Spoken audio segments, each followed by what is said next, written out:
So it's actually a very great privilege to be able to say this last verse here tonight.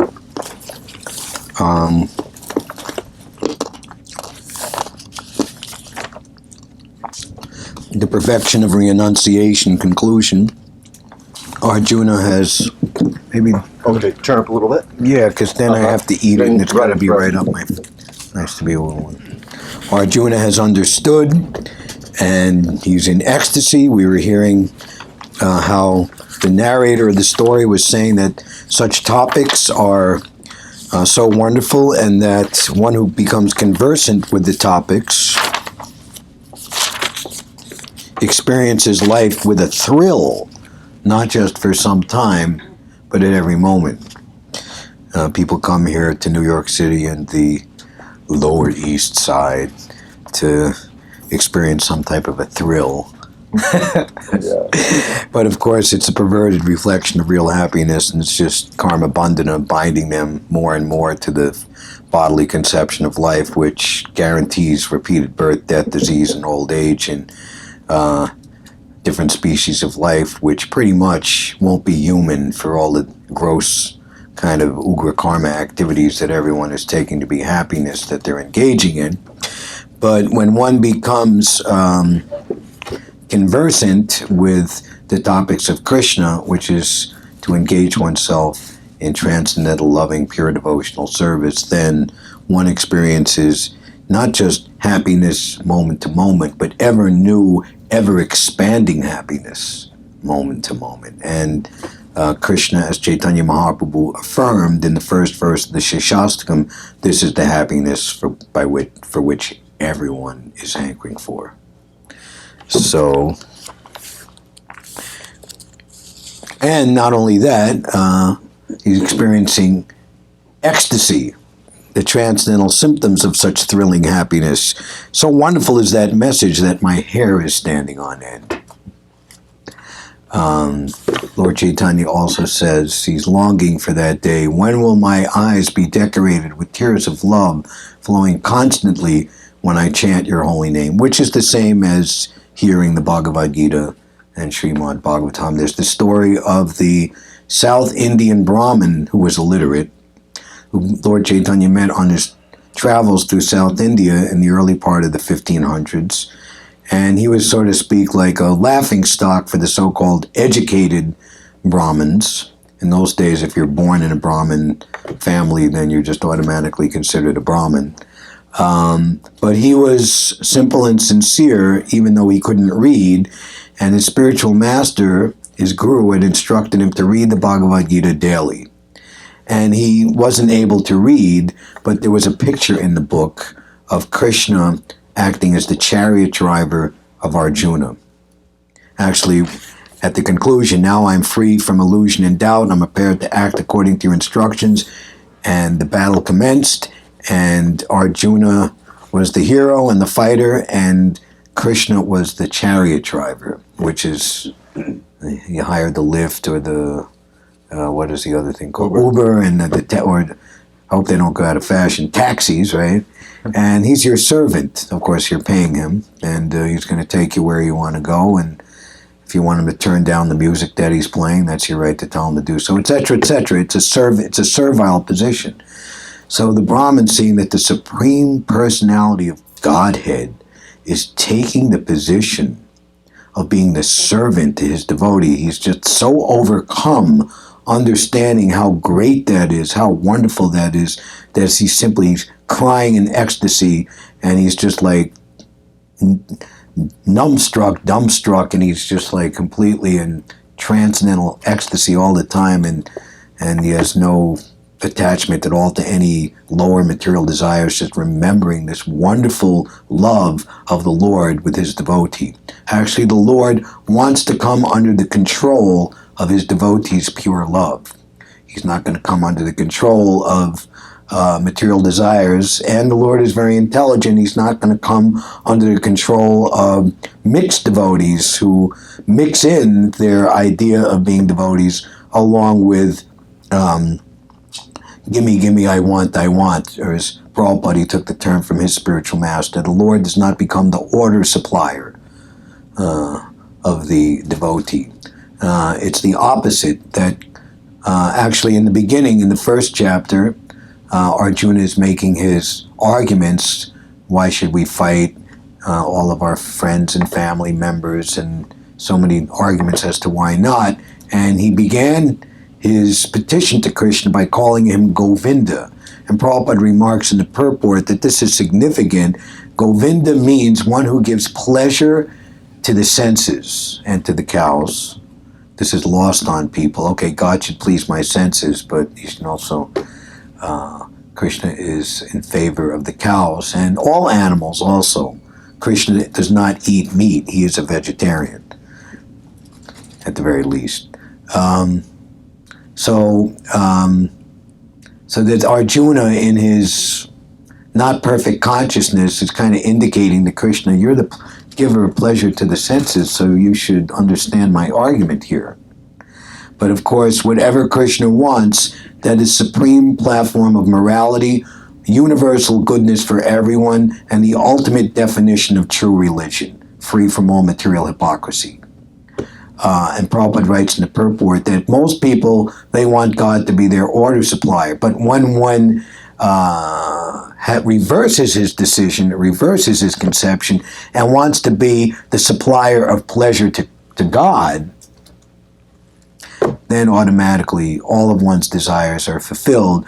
And Krishna, he's simply expanded the countless living entities to engage in just that, transcendental loving service without any cause, without any motive, pure love. So now all of that has been understood, and the narrator, Vyasadeva, is praising the glory of this sacred dialogue and conversation, how empowered it will be for all of eternity to help everyone. Actually, Krishna, when the Pandavas retire timely in the first canto, he's reporting the disappearance of Lord Krishna to Maharaj Yudhishthira, and he's saying, now I am attracted again to those instructions that Krishna imparted to me on the battlefield of Kurukshetra in the great intimacy of love. Those instructions are completely capable of relieving the burning heart of everyone from all anxieties in all times, places, and circumstances. So, we will chant and conclude the Bhagavad-gita with verse number 78. Okay, so this once again is Sanjaya speaking.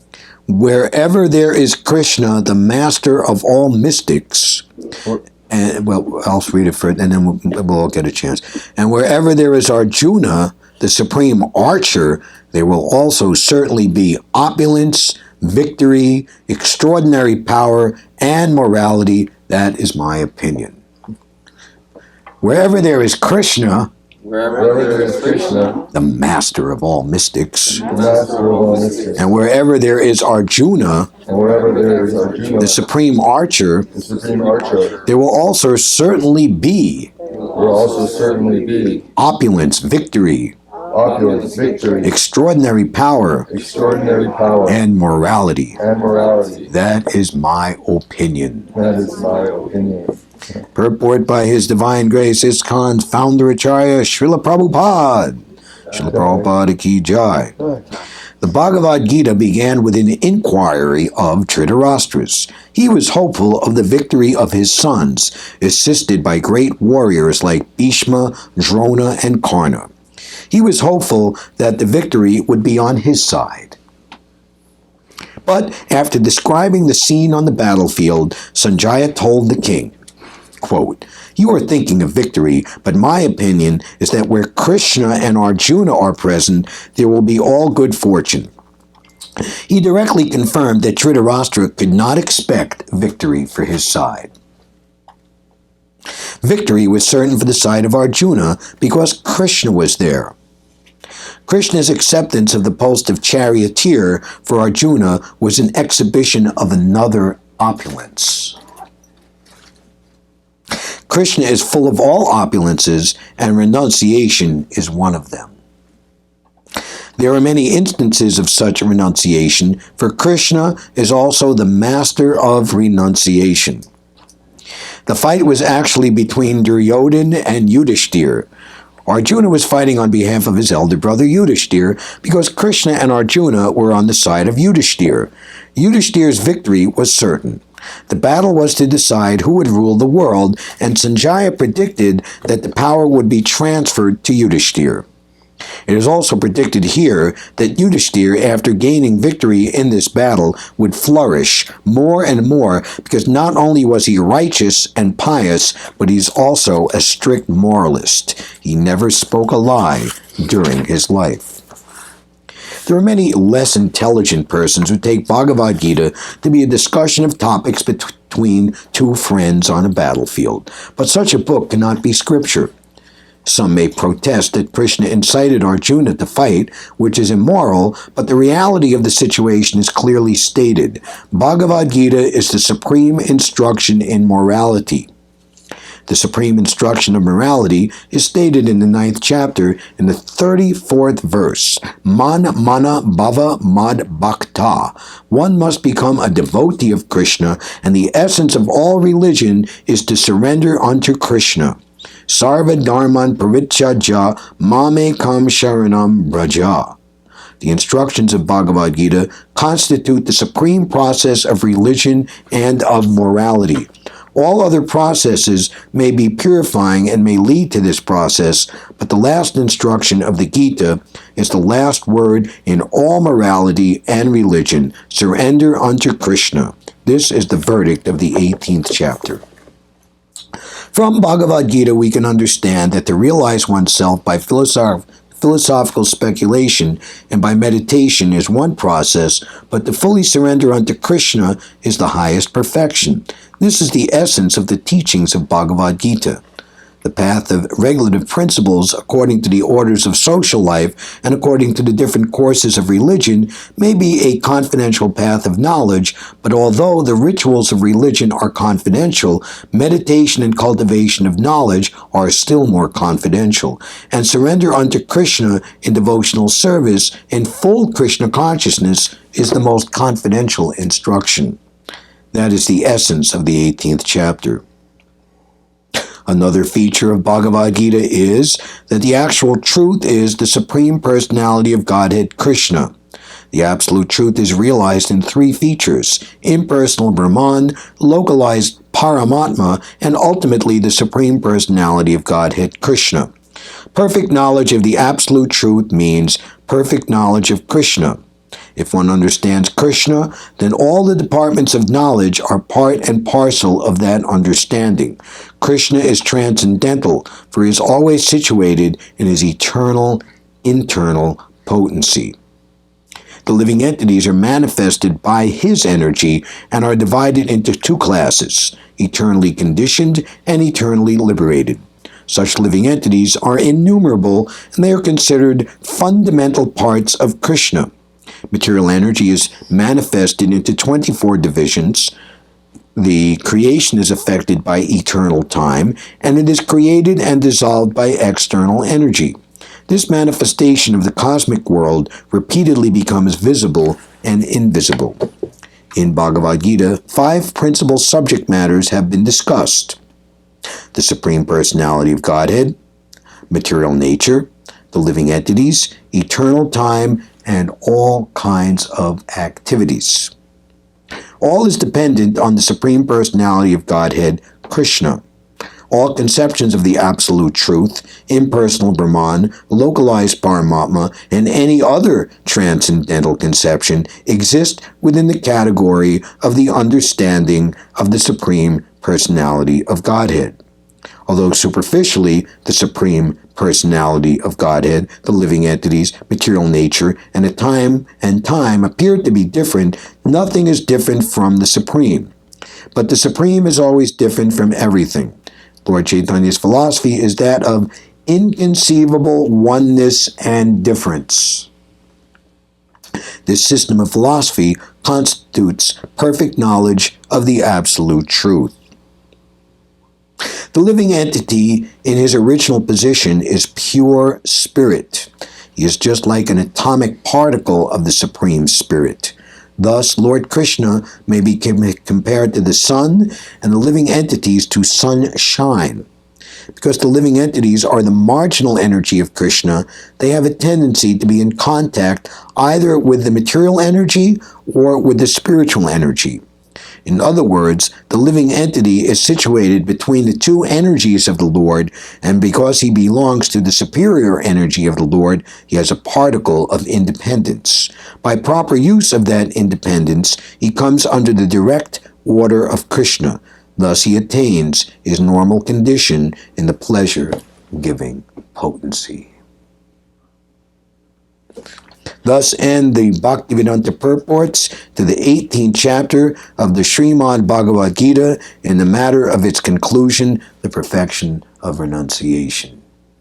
And we can say, thus ends the 9-year saga and sojourn of completing the Srimad Bhagavad-gita translation and commentaries by Srila Prabhupada in the original temple, 26 2nd Avenue. Hare Krishna, Hare Krishna, Krishna Krishna, Hare Hare, Hare Rama, Rama Rama, Hare Hare.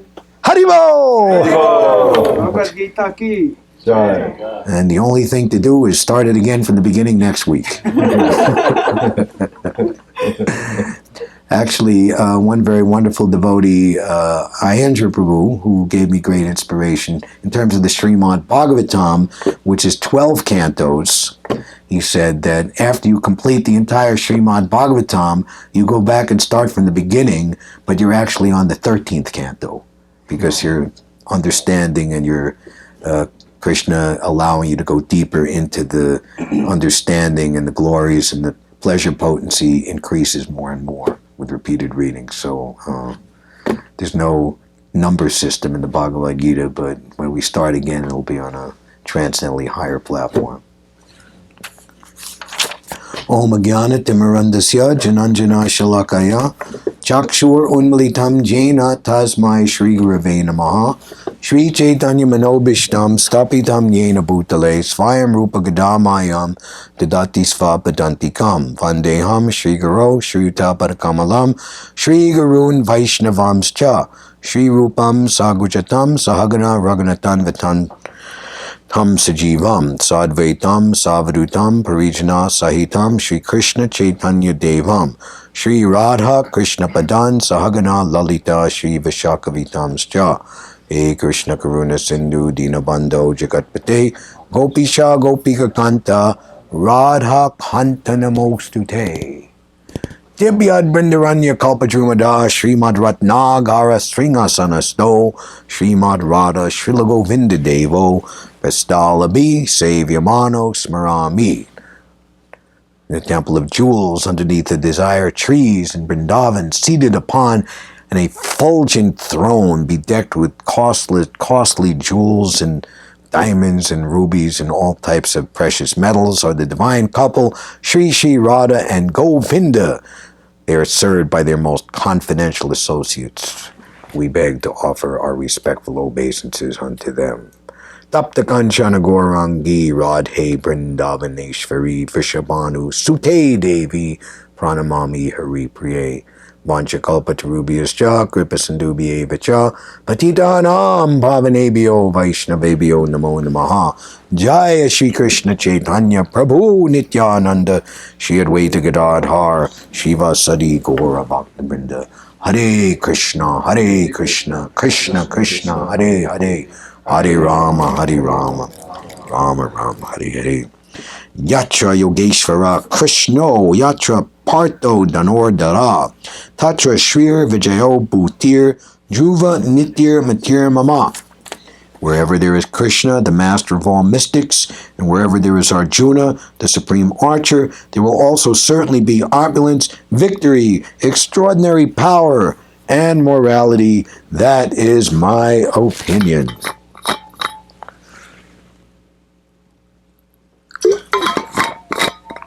So this is a very substantial purport with many important points. And let us try to look paragraph by paragraph and try to go deeper and try to explain and say again what we just heard. So here in the first chapter, first paragraph, Prabhupada is saying, bringing us back, how the Bhagavad-gita originally began as an inquiry by Dhritarashtra. So the story is, what the facts were, that Arjuna and Yudhishthira and his brothers, the Pandavas, they were the rightful heir to the throne, and due to not very nice politics and diplomacy, their right was usurped, and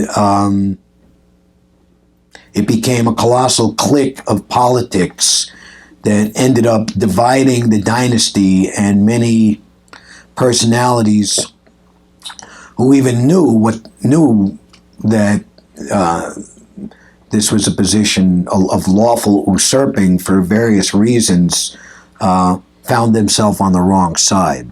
And Arjuna, seeing that he had to oppose beloved teachers and superiors and elder friends, contemporaries his age and juniors, he was just overwhelmed by the enormity of the reality of the whole situation. And but that which is right, for those who are serving the cause of the absolute truth, ultimately it's their responsibility not to turn a blind eye, because those who know what should be done, they must step forward and enunciate. And that's why the Varnashram system is so nice, that those who are in the know, the learned brahmanas, the administrative class, the government people, they would be submissive and humble and understand that their vision of things is not as good as the self-realized devotees and Brahmins, and they would take instruction from them on what to do. The Brahmins were completely disinterested in any name, fame, and gain for material purposes by giving political advice, because their only interest was to see that everyone was perfectly situated and happy, and that is affected very easily, automatically, by everyone being in accord with the wishes of Krishna, which are enunciated in the authorized shastras, or revealed literatures, scriptures. So Dhritarashtra and company, headed by his most nefarious son Duryodhana, weren't willing to do like that, and they created what Krishna says, dharmasya glani, a deviation from religious principles, which creates a very hellish, obnoxious, and unpleasant situation for everyone, not just every human being, but for animals as well. So we had a president of the United States who escalated the Vietnam War and caused, it was an enormous number of young men of our country who were either killed or terribly wounded and disfigured for the rest of their lives. And he was a he owned slaughterhouses in Texas for the meat industry, and he considered that no social event that he hosted was complete without on the spot killing a cow and so everyone could eat.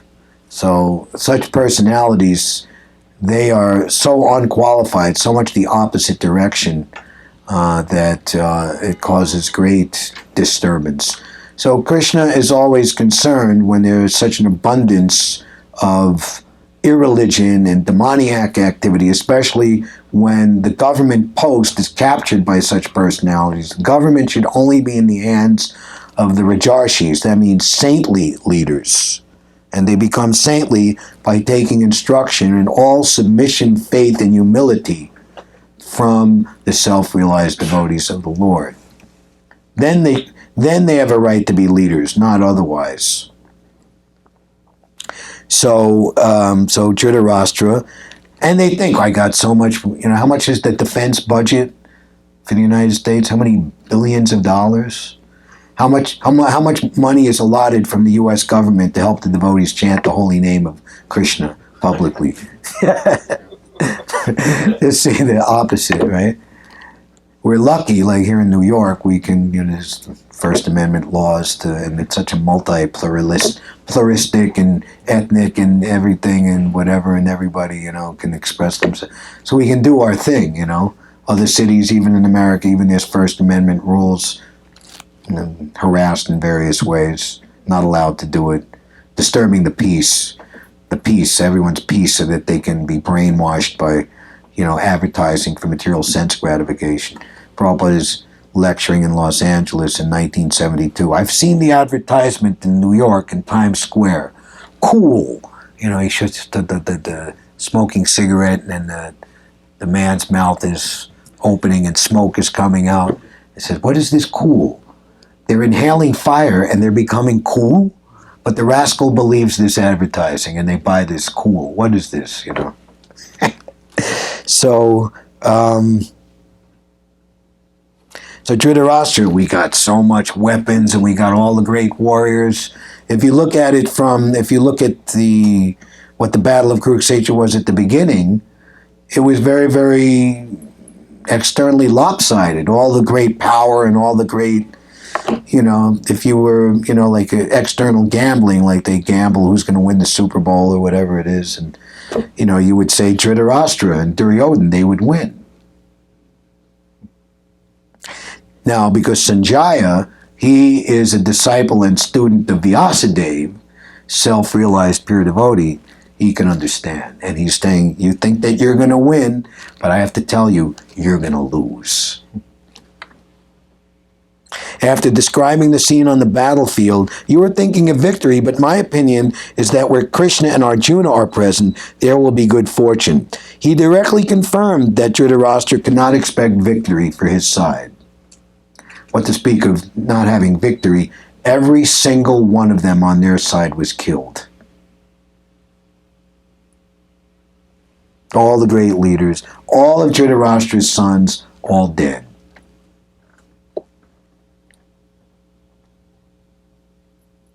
Victory was certain for the side of Arjuna because Krishna was there. You read the glorious Leelas of Krishna in Vrindavan as he appeared as the son of Maharaj Nanda and Yashoda, and every day some big demon would come to try to attack. And very, very serious, but for Krishna, routine work, Prabhupada says, no problem. In fact, it was recreation. And there's a verse there that said, any group that is devoted to Krishna will never be vanquished or harmed by anyone. And Krishna himself, he's saying, and he's declaring he's asking Arjuna to declare it. Konteya pratijanihi name bhakta pranashati. My devotee will never perish. There will be struggles, there'll be ups and downs, but the devotee always comes out victorious by the will of Krishna, and his position through all of those victorious outcomes glorifies the position of the devotee and his devotion to Krishna and Krishna consciousness more and more and more. Victory was certain for the side of Arjuna because Krishna was there. And this is interesting. Krishna's acceptance of the post of Arjuna was an exhibition of another opulence, renunciation. Prabhupada writes in the 6th canto that the Lord is completely svarat, that means completely independent. He doesn't need anyone else to fulfill his desire. He's Atmaram, ever-increasing happiness. Yet at the same time, that being stated, he relies or depends on his devotee to accomplish some task. And 3 examples are given. Sometimes his temple is old and broken and in need of repair, and he orders his devotee to fix and repair it. It's like in the case of the devotees who were ordered by Lord Chaitanya to go to Vrindavan and relocate the lost holy places and reestablish those places and build temples and install deities. or in the case of Madhavendra Puri, sometimes he's lost in the jungle and he asks his devotee to come rescue him. And sometimes the Lord asks his devotee to preach his name and fame all over the world, although he, the Lord, is completely competent to do so. If Krishna wanted, he could make everybody chant the holy name on the platform of ecstasy, dropping all their material activities in 1 second, if he likes. But he gives the opportunity for the devotee to serve his cause. And in that way, there's an exchange of transcendental love. And this is the greatest opulence of Krishna, more than he's floating millions of universes in orbit effortlessly. He owns vast wealth in all of the universes, unlimitedly beautiful, unlimitedly intelligent, unlimitedly strong. I am the strength of the strong. His ultimate opulence is this renunciation, which confidentially includes the reciprocation and love between the Lord and his devotee. And anyone who helps to expand the Lord's chance to engage in more loving reciprocations with more devotees, in other words, turning conditioned souls who are lost devotees of Krishna into devotees again, you become a controller of Krishna, just like the residents of Vrindavan. Ultimately, Mother Yashoda, the greatest example. Yogis and mystics, they're trying to control Krishna. They perform austerities and penances for countless thousands of years just to enter into the impersonal effulgence of the Lord, and even then, they generally fall back down. But Krishna is allowing himself to be caught and bound by Mother Yashoda. He's bound by the devotee's pure love.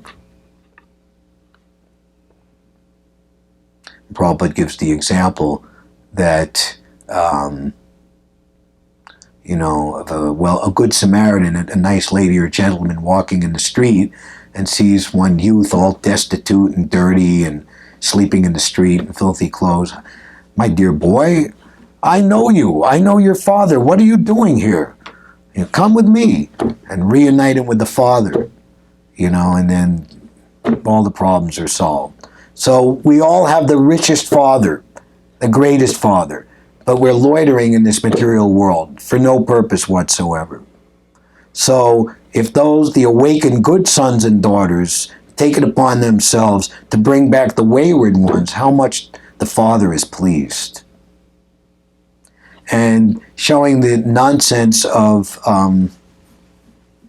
trying to help people anything save and except reuniting them with Krishna, who's the real only source of their happiness and complete shelter, perfection, insurance, MetLife Insurance. So it's a 23rd Street fancy building with a gold dome. New York and Life Insurance or something.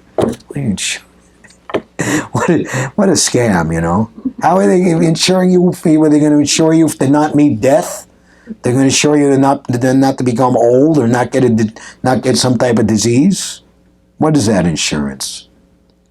So, say you come upon like a small child lost in that horrible corridor between 7th and 8th Avenue subway and the Long Island Railroad and Penn Station, which is one of the most obnoxious places in New York City, in my opinion. And there's a little kid just crying and like alone.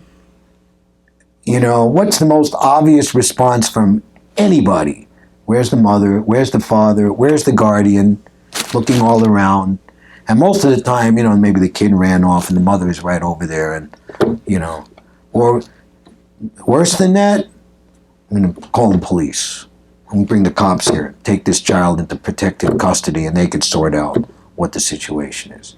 So if you were to, my dear young child, let's go into the Hudson newsstand over here, and I'll buy you a lollipop or a pretzel and maybe a comic book and, a nice high fructose corn syrup soda pop, and maybe like a sandwich that's got meat in it. Okay, here you go. Feel good? All right. Bye-bye. You'd be a laughing stock. You'd be like a condemned idiot, Nobody would do that.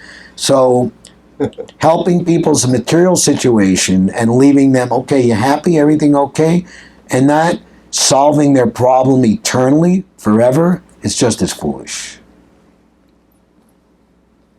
Solving the problem eternally immediately takes care of the disease problem, the old age problem, the lonely problem, the depression problem.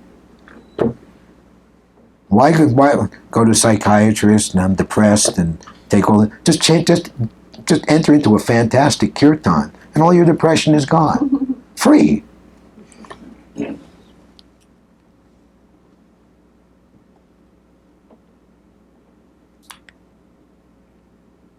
The fight was actually between Duryodhana and Yudhishthir. Arjuna was fighting on behalf of his elder brother. Because Krishna and Arjuna were on the side of Yudhishthir, Yudhishthir's victory was certain. There are many less intelligent persons, and Prabhupada is cautioning us and warning us, pointing out to us how unscrupulous people take the Bhagavad-gita and try to misinterpret it for their and nobody else's profit, to be a discussion of topics between two friends on a battlefield. But such a book cannot be scripture. Scripture is two things. God himself is speaking, or those authorized by God to speak. Bas, that's it. No more. Some may protest that Krishna incited Arjuna to fight, which is immoral, but the reality of the situation is clearly stated. Bhagavad-gita is the supreme instruction in morality. In other words, whatever Krishna wants, that is the ultimate morality. And devotee realizes that and has no doubt about that. The supreme instruction in morality is stated, Manmana bhava mad bhakto, always think of me, become my devotee, worship me, and offer your homage unto me. One must become a devotee of Krishna, and the essence of all religion is to surrender unto Krishna. Surrender means that, among other things, that your only criteria of what is right and what is happy to see that Krishna thinks it's right and that Krishna is happy in all circumstances. And when you understand that that is your real happiness and your real decision, then you become intertwined in oneness in loving union. Achintya abheda bheda tattva. Simultaneously one with Krishna, yet different in individual reciprocation. All other processes may be purifying and may lead to this process, but the last instruction of the Gita is the last word in all morality. And this is the verdict of this concluding 18th chapter.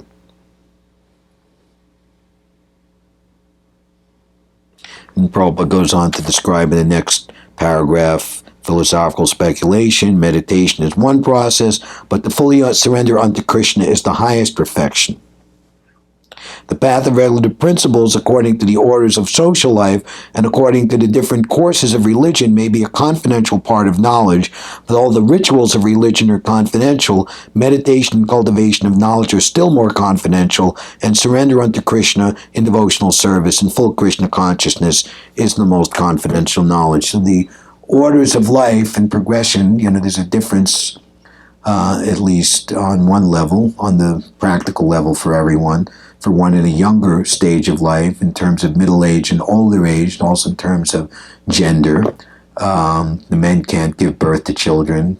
Men don't have a womb. Women do. So there are different duties and there are different responsibilities, and everyone has to be responsible to each other to make the whole thing work out, individual and societal. Yet, individually, on the spiritual platform, we have our devotion to Krishna when it is advanced and ripened and mature, transcends the orders and responsibilities in conditional life. That ultimately leads to what's described here, ecstatic meditation and absorption and remembrance of Krishna. But beyond all that, and this is where all eligible, is complete surrender to Krishna. And there's many, many different examples of devotees seemingly in different statuses and situations, but their pure devotion was so exemplary and so pronounced and strong, and Lord Chaitanya particularly liked to do this, that he showed that he would hear from such personalities and even recommend others who were so-calledly identified to be in a societal superior position to hear from them and take inspiration and instruction from these personalities. So pure devotional service is transcendental to all statuses and orders of life. And that is the ultimate goal and conclusion of Bhagavad-gita and what the 18th chapter is explaining. Another feature of Bhagavad-gita is that the actual truth is the Supreme Personality of Godhead, Krishna. Krishna, in a personal feature and reciprocation with him as a person, includes all other understandings automatically. Impersonal Brahman, localized Paramatma, and ultimately the Supreme Personality of Godhead, Krishna. Perfect knowledge of the Absolute Truth means perfect knowledge of Krishna. If one understands Krishna, then all the departments of knowledge are part and parcel of that understanding. Krishna is transcendental, for he is always situated in his eternal, internal potency. The living entities are manifested of his energy and are divided into two classes. So we are described as Jiva Tattva. Jiva means the living entity, and is described in the beginning of Bhagavad Gita, marginal. We're in between the material energy or spiritual energy, and or we have a tendency or we have the capability or susceptibility to be influenced either by the material energy or the spiritual energy. And as Krishna has full independence and we are a microscopic sample or emanation from Krishna, we also have independence. But as Krishna's independence is infinite, ours is infinitesimal or small. So when we use our independence to do devotional service, then we situate ourselves in the spiritual energy, as the last sentence, which we'll get to, describes. That we are meant to be connected to Krishna through his internal pleasure-giving potency. The spiritual energy is the ultimate spiritual pleasure-giving potency, whereas the material energy is temporary and is completely the opposite. Under illusion, people think that the material energy is good in their forgetfulness of Krishna. The Maya, the ultimate definition of Maya or illusion, is simply this: forgetfulness of Krishna. If you remember Krishna, there's no Maya, there's no illusion, because you're situated in reality.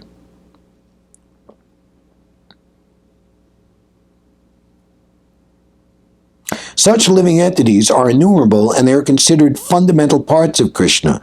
Material energy is manifested into 24 elements: earth, water, fire, air, ether, mind, intelligence, false ego, etc., etc. Just like when they have an assembly line and they put the car together, or maybe the Apple computers and iPads and iPhones and all those things, they have different things they all put together, and boom, there it is. So this material body, and it's a yantra rudani maya, a machine made of material energy. Like we say, it's not cars and buses driving down the street, it's people driving the cars and buses down the street. So it's not bodies walking around, it's souls within the body. And just like if you get a good car, good vehicle, then you have more facility. If you get a lousy vehicle or a lousy car, then you have less facility. And especially, motor vehicles, you have to pass mechanical inspection once a year of the car. And more or less all cars, whether they're high class or low class, expensive or not expensive, they all more or less have to do the same thing. They have to have directional signals, and they have to, be enclosed. You go in India and they get, the whole village is hanging out like this like cargo kind of tractor truck, and it's just a little net keeping everybody from, if such a vehicle was on the street here, it would be like immediately shut down. But anyway, the point is there's certain, well, and then they're in there with the buffaloes and other animals, it's like, hee-haw, But anyway, there's certain rules and regulations, and then you have a driver's license. It's what they call a driver's privilege. And if you misuse the license or the privilege, then it's going to be taken away, or you're going to have to go to driver's ed school or whatever you have to do to, anyway, I haven't driven a car in a long time, which I consider my good luck. I don't have to do that. So you use your free will and independence. Like if you think, well, I'm going to, drive 80 miles an hour down 2nd Avenue, I'm not going to stop at the red lights, and I'm just going to do whatever I want. It's not going to work. So the rules and regulation of freedom, like we tell people, is an easy example. You follow the rules of the road, you can drive across the George Washington Bridge and end up going over the Golden Gate Bridge in California, San Francisco, because you follow the rules of the road. You can go wherever you want and do whatever you want, day and night. Nobody's going to bother you because you follow the rules of the road. So people mistake freedom to drive 80 miles an hour and do all kinds of obnoxious things. And the illusory energy, it comes to the most extreme condition that even a hog who's living, by our standard, the most abominable life in a filthy place, they have no discrimination between sex amongst themselves, mother, sister, daughter, whatever, and they eat stool and just horrible. In fact, they won't even eat anything we consider nice. They have to go and eat, they have to find stool. But they think that that's a very nice life. That's misuse of one's independence.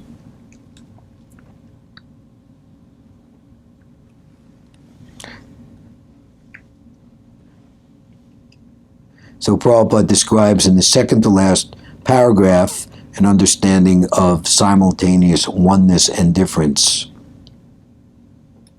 5 principal subject matters: the Lord, material nature, the living entities, eternal time, and all kinds of activities. Roughly, or basically speaking, good and bad activities. Desirable and undesirable activities. All is dependent on the Supreme Personality of Godhead, Krishna. All conceptions of the Absolute Truth, impersonal Brahman, localized Paramatma, and any other transcendental conception exist within the category of understanding the Supreme Personality of Godhead. Although superficially the Supreme Personality of Godhead, the living entity, material nature, and time appear to be different, nothing is different from the Supreme.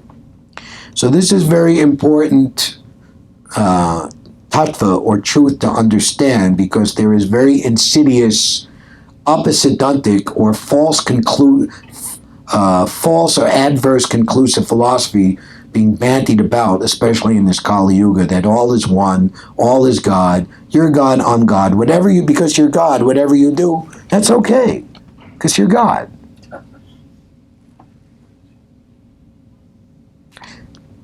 But the Supreme is always different from everything. Lord Chaitanya's philosophy is that of inconceivable oneness and difference. The system of philosophy constitutes perfect knowledge of the absolute truth. Lord Chaitanya, he wanted to illustrate the foolishness of this type of philosophy. When he was a small child, he ate earth without his mother looking, and his mother completely dotting on him, and cook all these beautiful sweets and all kinds of wonderful things for you to eat. And Lord Chaitanya said, well, it's just a transformation of earth, so what's the difference between eating earth? And Mother Sachi Devi, she's saying, when we eat earth, we get sick. But when we eat that which is transformed by the earth, fruits, grains, vegetables, then we become healthy, enlivened, and etc., etc., etc.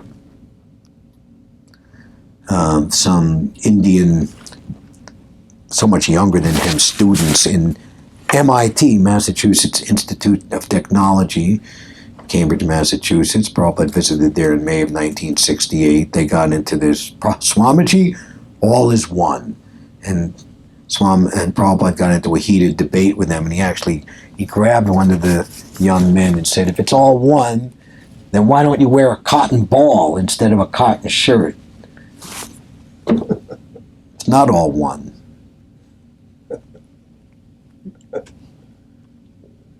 The living entity in his original position is pure spirit.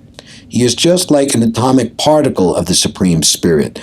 Thus, Lord Krishna may be compared to the sun and the living entities to sunshine. Because the living entities are the marginal energy of Krishna, they have a tendency to be in contact either with the material energy or with the spiritual energy. In other words, the living entity is situated between the two energies of the Lord, and because he belongs to the superior energy of the Lord, this is the point. We belong to the superior energy. It's like the child lost in Penn Station or on the footpath, in the freezing cold. You're not meant to be like this. You have a superior position to be in.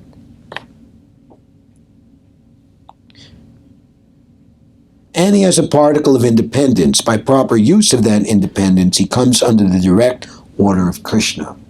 So material conditioning is just that. It conditions us. It's just like snowball or avalanche effect. The more you do something wrong, the more you become attached. This is lust, greed, anger, and we become conditioned to these things.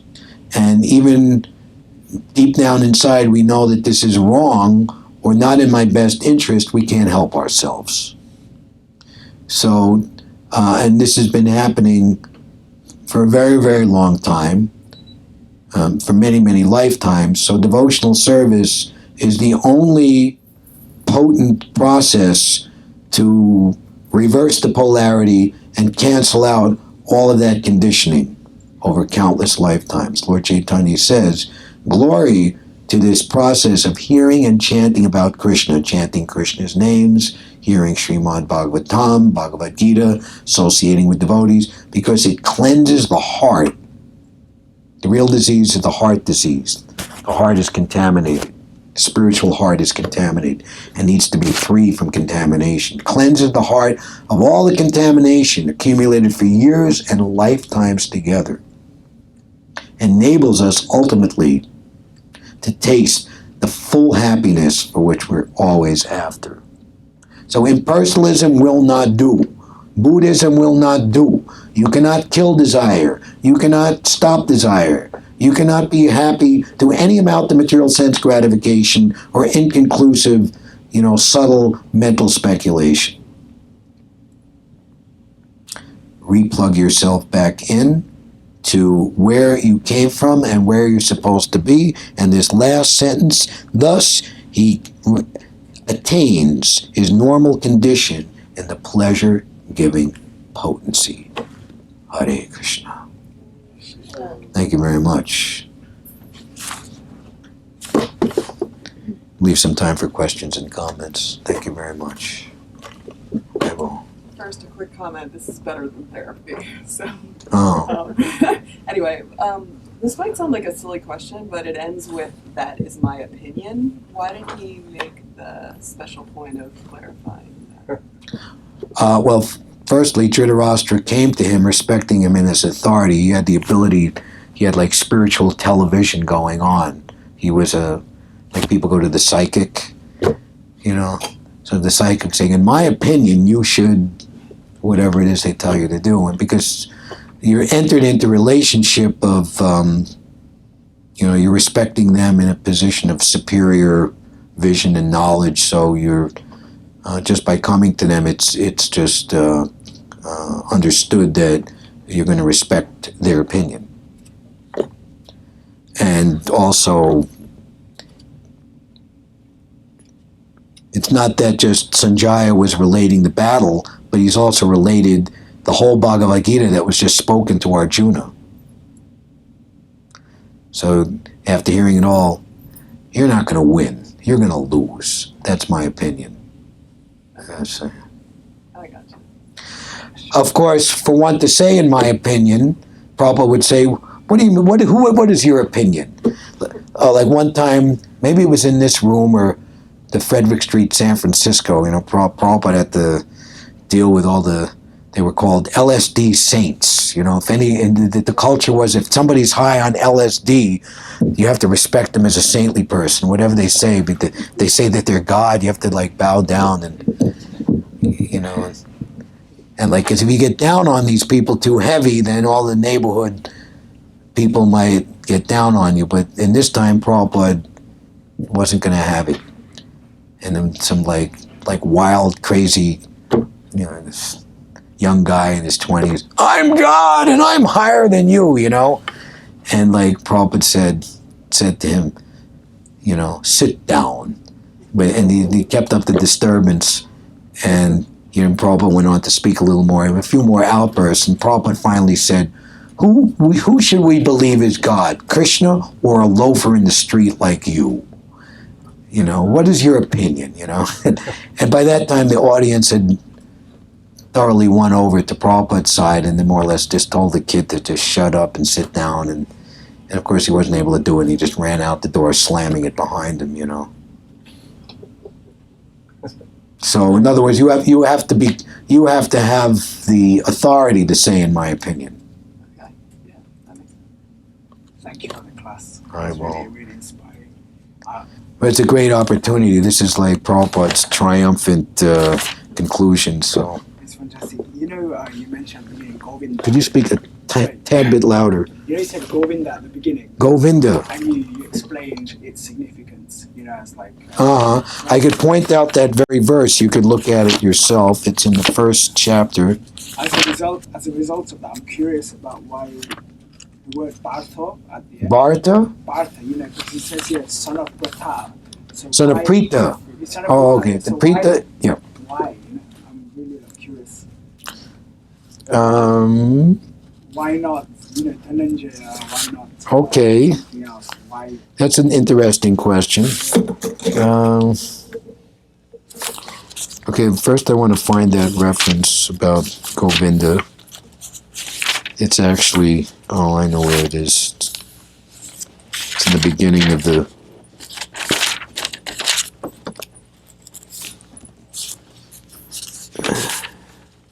I was reading this morning.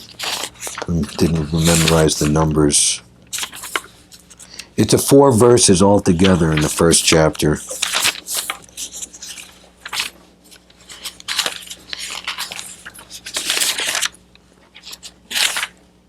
Yep, verses 32 to 35 of the first chapter.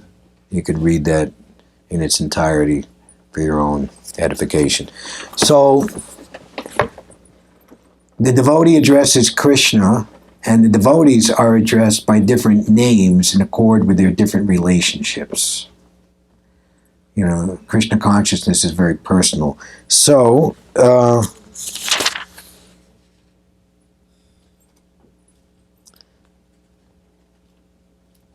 Prita is Partha, son of Prita. Prita is Kunti. His mother is Kunti. And she,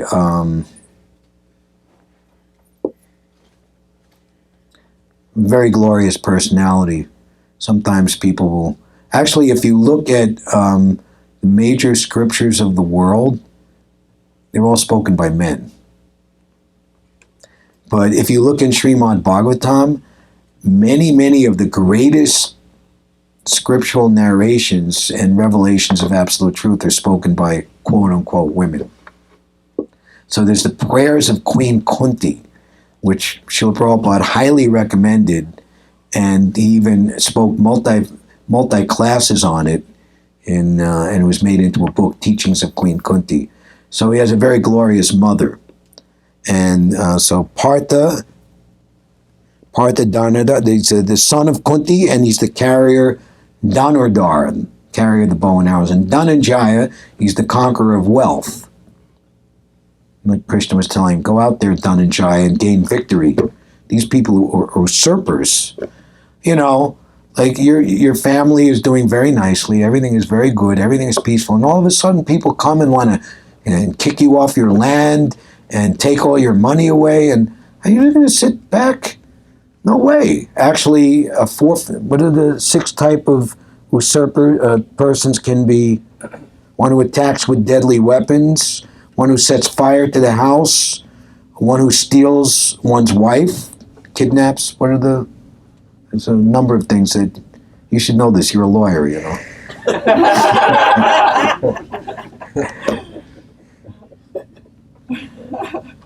You know, this idea that, peace and, there are bad elements in this world and they have to be, they can't be allowed to run amok.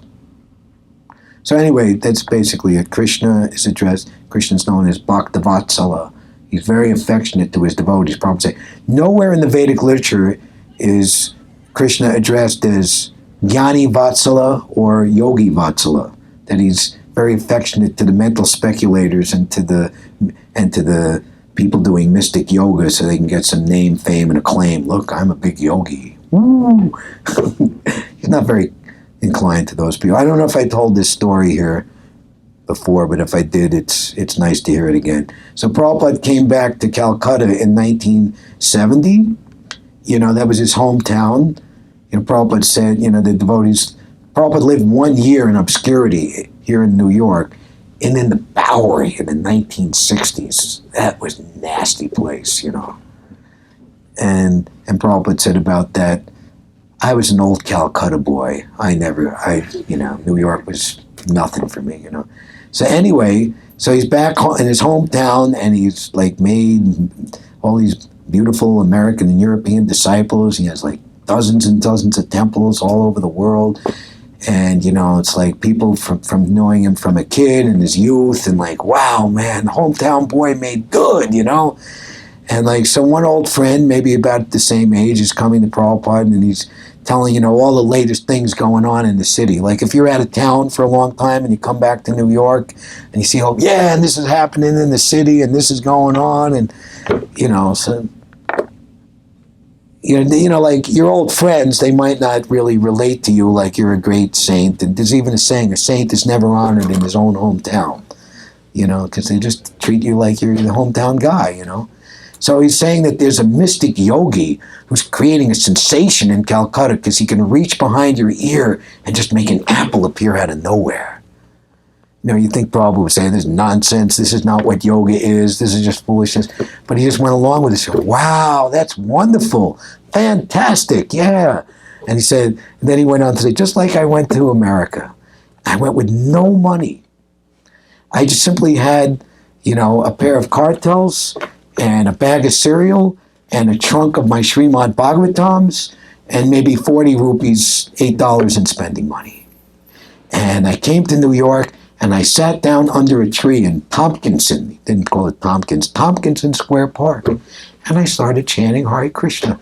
And some very beautiful American boys and girls, young boys and girls came and they chanted Hare Krishna with me.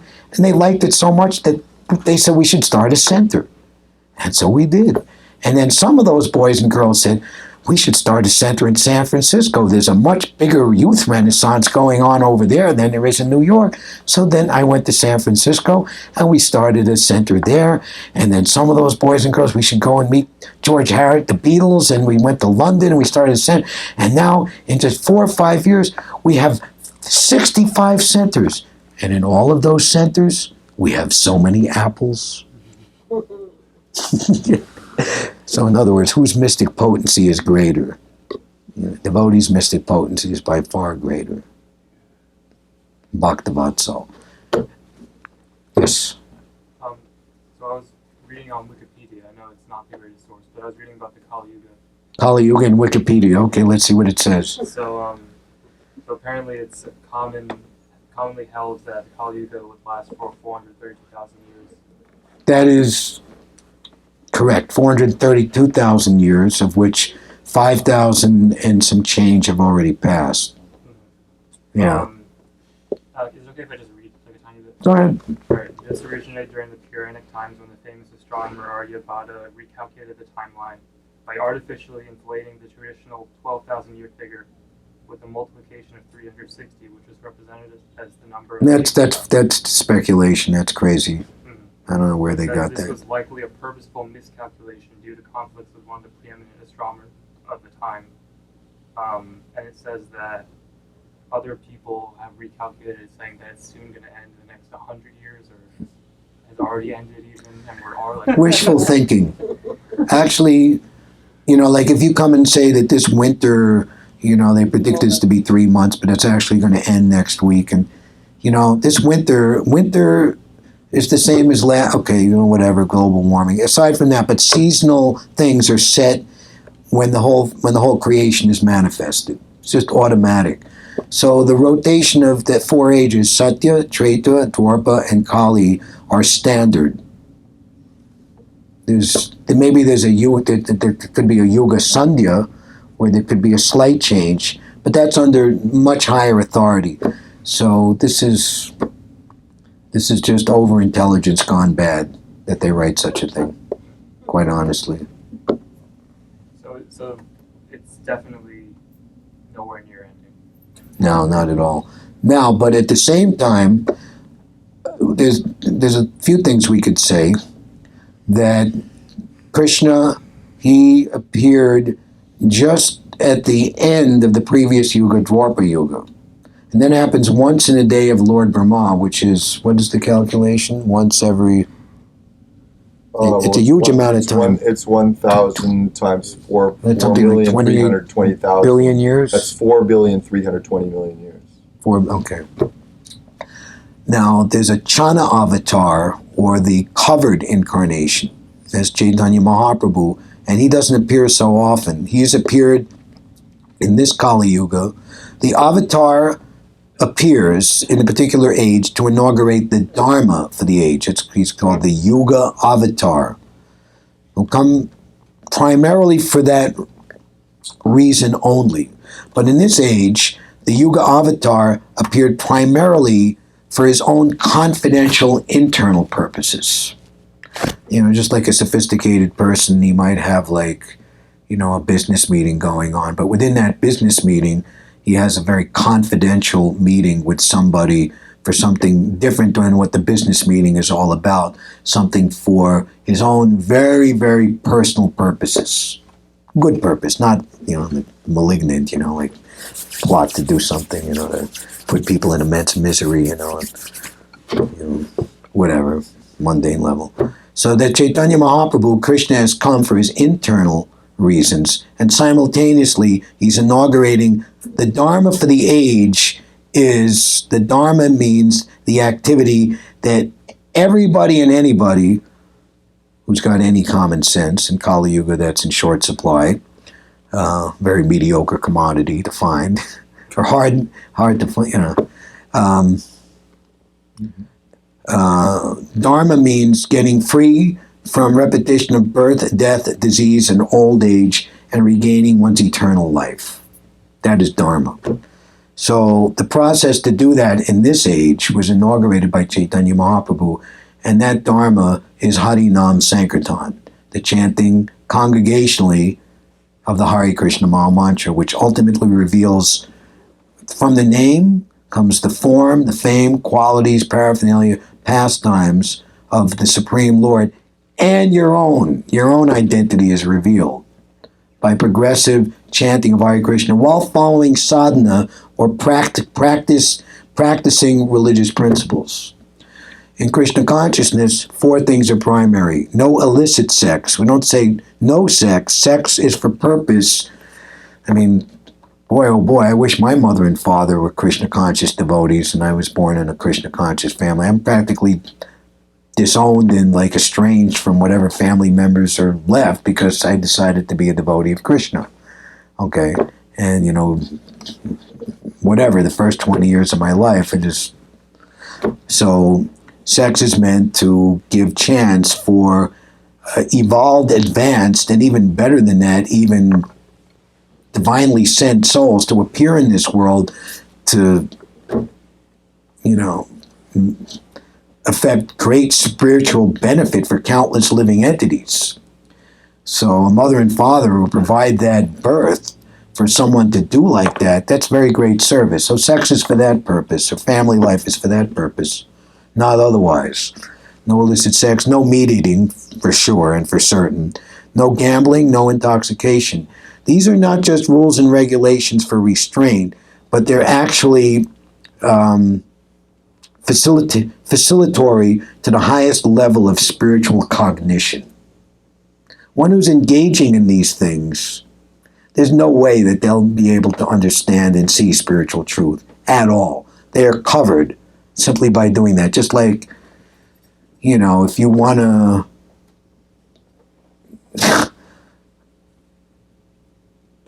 go see the sun in the sky in the daytime, if you purposely keep your shades shut, how can you see the sun? It's just too, it's like ridiculous, absolutely crazy. So, this Kali Yuga is only gone 5,000 years. You can look in the 12th canto. I don't know if now you could look at you have all Prabhupada's books you can see on your smartphone. You look at the 12th canto, chapters 1 through 3, symptoms of the age of Kali, how bad it's going to get. Of Srimad Bhagavatam. Of Srimad Bhagavatam at the end. So it's described, anybody ever go see the Hope Diamond? I think when I was a kid they had it on view in the Metropolitan Museum of Art. You go in, it's like in a darkened room, black, purple velvet, with one light on it. It's like, wow. So that which is very effulgent and bright when seen in a dark background, like if you went into like big bright lights and all orange and shiny, where is it? Huh? Oh, I have to squint. Not so impressive. So in this darkness of Kali Yuga, the gift of prema bhakti that Krishna as Chaitanya Mahaprabhu is giving is just standing out more and more. It's just so glorious and so amazing. So for that, the Kali Yuga is rapidly advancing. It's becoming darker and worser day by day. So if there's 427,000 years to come to the point where the symptoms of Kali Yuga are very strong, which a lot of those symptoms we see even now, at least in beginning stages. So it's described that there's a 10,000 year eddy of Lord Chaitanya's golden age, which started with his appearance just 500 years ago. So, Kalir dosana de rajan, hasti eka mahadgunat, kirtana deva krishnasya, mukta sangha parambhajet. Although this Kali Yuga is the worst of times, it's an ocean of bad things happening. There's just one good thing which makes it actually the best of times. That simply by chanting Hare Krishna, mukta sangha, you get free from all asat sangha, bad association, and you get mukta, liberated, highly praiseworthy association, and mukta sangha param, you go to the supreme Braja, you go to the supreme planet of Krishna. Golokera Premadana Harinam Sankirtan. People go in the restaurant, it's imported from Italy. Wow, It's not from New York City, mundane example. So this chanting, it's not from iTunes Store, or when you advance in your hearing and chanting of Krishna, you realize how all this other music and sounds that people listen to can't at all compare to the sound emanating from the spiritual planet of Goloka Vrindavan. So, it's emanating from the supreme planet, Goloka Vrindavan Dham. So by taking to this, it becomes the best of ages. And it said that the beings in higher planets, in the heavenly planets who have fantastic lifetimes, they're waiting to take birth on this earth planet in this Kali Yuga, while Lord Chaitanya's Sankirtan movement, Yuga Dharma, is in effect. These are wonderful things. Any other questions or comments? Okay.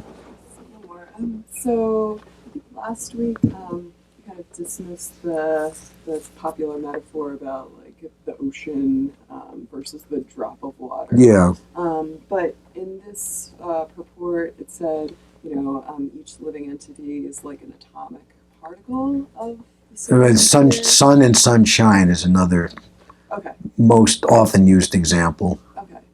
But in my view, it seems that metaphor is used to substantiate the thought that I am God. I'm not a complete God, but I have a piece of God Yeah. directly connected. Just kind of. Well, people who say like that, they're negating, the understanding. What is God? God is the supreme controller.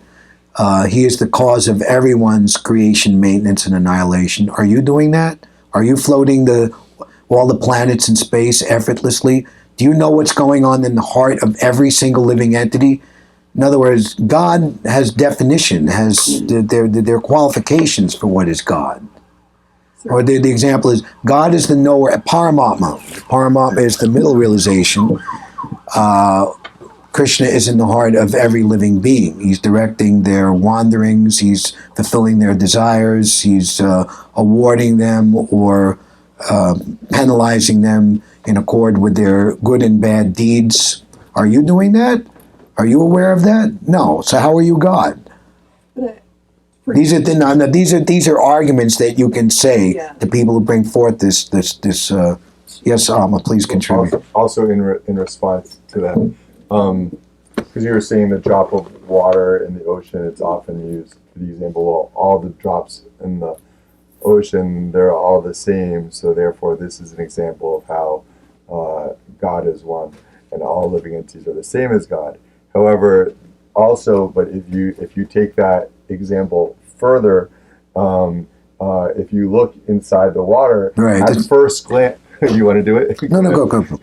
At first glance, if you look, from afar, the water is all the same. But if you go up close, and especially if you dive in, like me, I act like I'm not afraid of things, but actually, like if a fish swims by, I get all It might can't bite really you. handle that.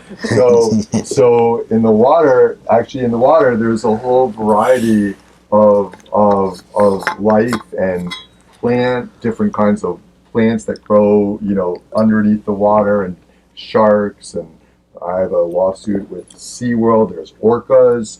There's dolphins, there's millions of kinds of fish, and some of them eat each other. So, there's everything. So actually the water is not homogeneous at all. So the people who use that example, it's just an example anyway, but in fact the example, if you were to look carefully at the example, it in fact supports the theistic example, the theistic teachings of Lord Chaitanya, that things we're one with God, but actually we're different. While we're one in quality, God's great and we're always small.